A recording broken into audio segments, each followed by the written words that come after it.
Welcome,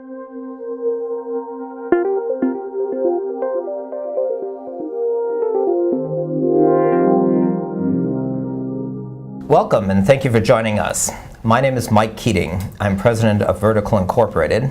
Hello, I'm Lloyd Babbit. I'm vice president, Intelligence and Insight of Vertical Incorporated. And Vertical is a marketing communications firm. We're a strategic firm that helps our clients assess where they are in the market and identify the forces that are impacting their business. And then what we do is help them take advantage of these forces to create opportunities for sustainable growth. Growth is a topic that all of us are concerned about and all of us need to continue in our organization. Today we're going to talk about what separates, one of the aspects actually that separates companies that seem to grow exponentially and quickly and others that seem to struggle with that growth. And that is competitive intelligence and understanding where your company is in the competitive landscape. So today what I'd like to do is talk to you about 5 steps to maximize your competitive position. They are: assess your organization, 2, define your market landscape, 3, harness your competitive intelligence, and 4, establish a sustainable differentiation, and number 5, stay ahead of the competition. So we'd like you to join our discussion today. Lloyd and I will kind of be going over these different points and keeping it brief and hopefully interesting for you. So Lloyd, let's get started. Assessing your organization. All right, so to maximize your competitive position, you need to be able to compare yourself to the competition. To be able to compare yourself, you have to understand yourself and take an objective look at your capabilities. And one way to do that is through value chain analysis.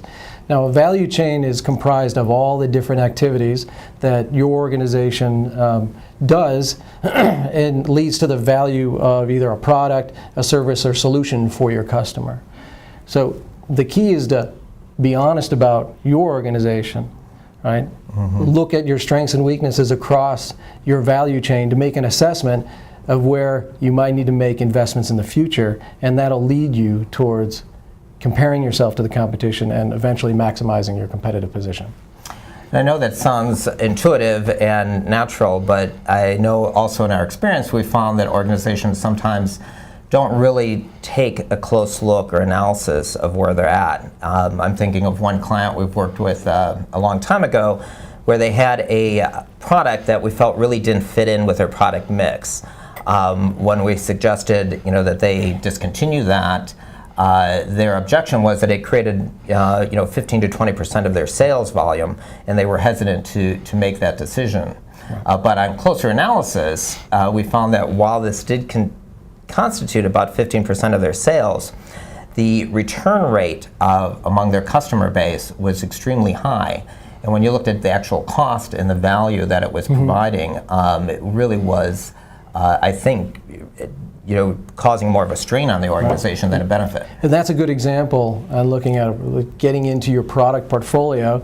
Your product portfolio or your overall offering is one component of your value chain, and making the assessment that dollars can be spent somewhere else, especially when you compare it to customer needs and the offering from your key competitors. Okay, great. Well, looking at moving on, once you assess yourself and your organization, defining your market landscape. How would you define a market landscape? What would be your first choice in doing that, your first step? The importance is to be focused. If you're an IT organization, but you specialize in one service like desktop support, you want to make sure you're focused as your segment specifically is IT desktop support, and you make that your available market.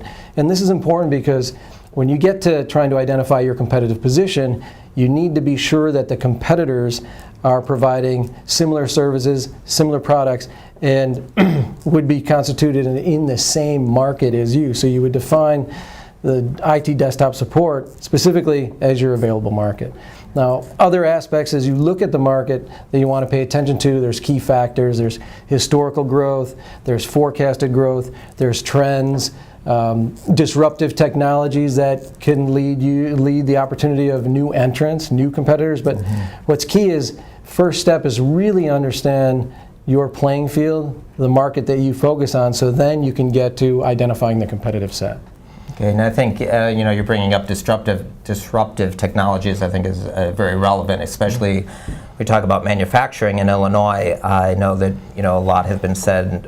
There's been a lot of debate about NAFTA, helping take jobs away from the country, where actually technology is replacing a lot of the jobs in manufacturing today. Right. And so that's really reshaping how that business is being done. So once you define your landscape, your next step is really to harness competitive intelligence. And this is really looking at, I think, as you mentioned, all the competitors in your space and gathering that information. I know at Vertical, we've developed this process of, we really call it kind of a cycle of competitive intelligence, where the first step is to monitor the competition. Second step is to strengthen your knowledge in the monitoring and the information that you're getting.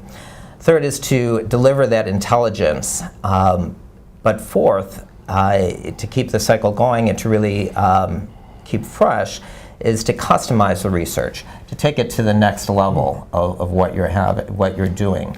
Can you tell us a little bit about the value that adds? Yeah, most organizations really struggle with creating an intelligence process. The majority of the time is spent looking in the rearview mirror, so to speak, looking at historical, financial performance, maybe things that have happened in the past, which obviously when it comes to strategic development doesn't help you look towards the future. If you put in a systematic process where you're consistently monitoring your key competitors and you're consistently reporting on your key competitors, then you can get to the point where you identify what you actually don't know by what you collect and identify the needs of, wait, we need to be forward-looking and spend the majority of your resources and time trying to figure out, in regards to maximizing your competitive position, what investments you need to make by making assessments on where the competitors will be in the future. And I think that's a really good point. That really kind of differentiates, I think, research from intelligence. Research often is what has been and what happened.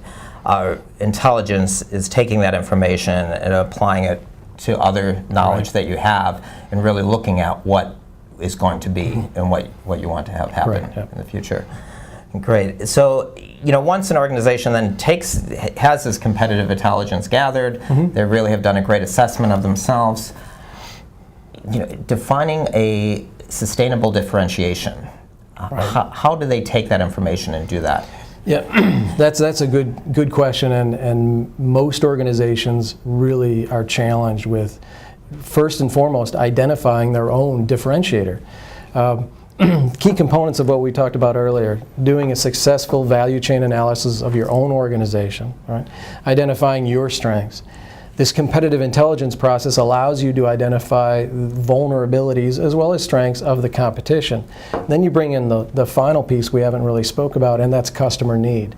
Now, when customer need leads to an opportunity, right? And combining your strengths with the vulnerability of a competitor and mirroring it with an opportunity leads you towards identifying a differentiation.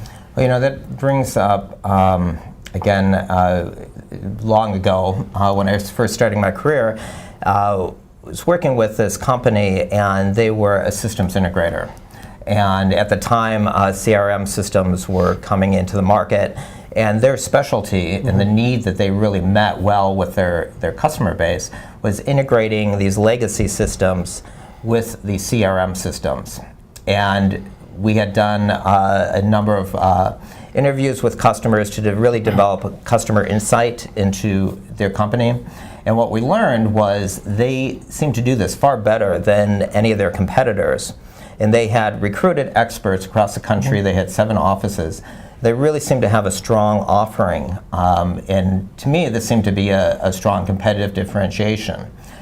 The challenge was, from a marketing side, is that the management was sold on this idea of establishing themselves as demand chain leaders or demand chain management leaders. Now, at this time, the phrase demand chain management was a new term being introduced. And the marketing and the communication challenge was we had to explain what demand chain management was and then talk about their strengths in this area, which truthfully didn't really exist because it was a new term and there wasn't a lot of history with it. So it just seems to me that this organization missed an opportunity and not focusing on their strength of integrating the CRM systems with the legacy systems, which granted is not a very glamorous differentiation. Yep. But it was truly a strength and met their customer needs. Yeah, that's a great example, Mike. What a lot of organizations do, they identify what could be a capability leading to a competitive advantage.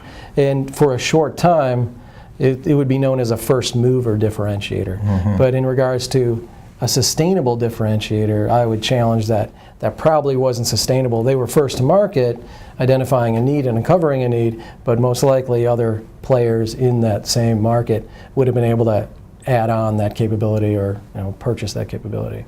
Okay. But really, to make a sustainable differentiation a reality, it's a matter of combining activities, more than one activity across your value chain, and continuing to move forward by combining activities or delivering something new in the same way your competitors do, or delivering the same things your competitors do in a different way.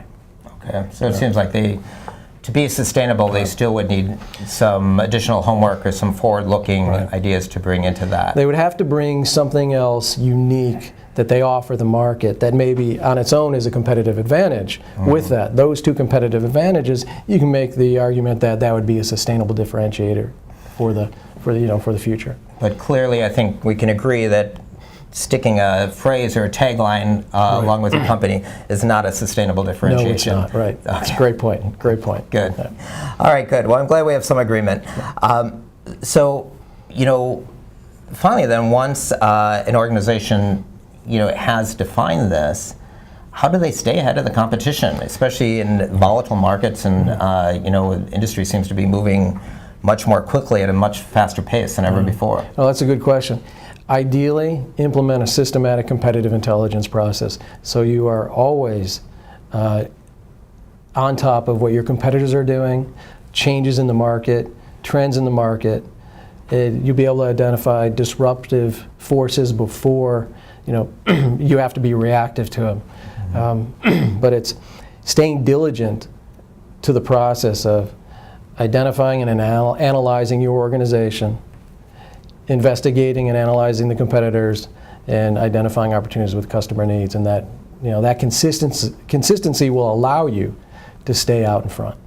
Well, very good. Well, fortunately, that is something that Vertical does very well for our clients. Yes, it does. So I hope you enjoyed this time together, and if you have any questions on your competitive intelligence and the role it plays in helping sustain and drive your growth, we would love to have a conversation with you. Again, I'm Mike Keating, President of Vertical Incorporated. It's been a pleasure sharing this time with you. Lloyd Babbit, Vice President of Intelligence and Insight. Absolute pleasure. Thank you for joining us. And have a wonderful day. Thank you. Thank you.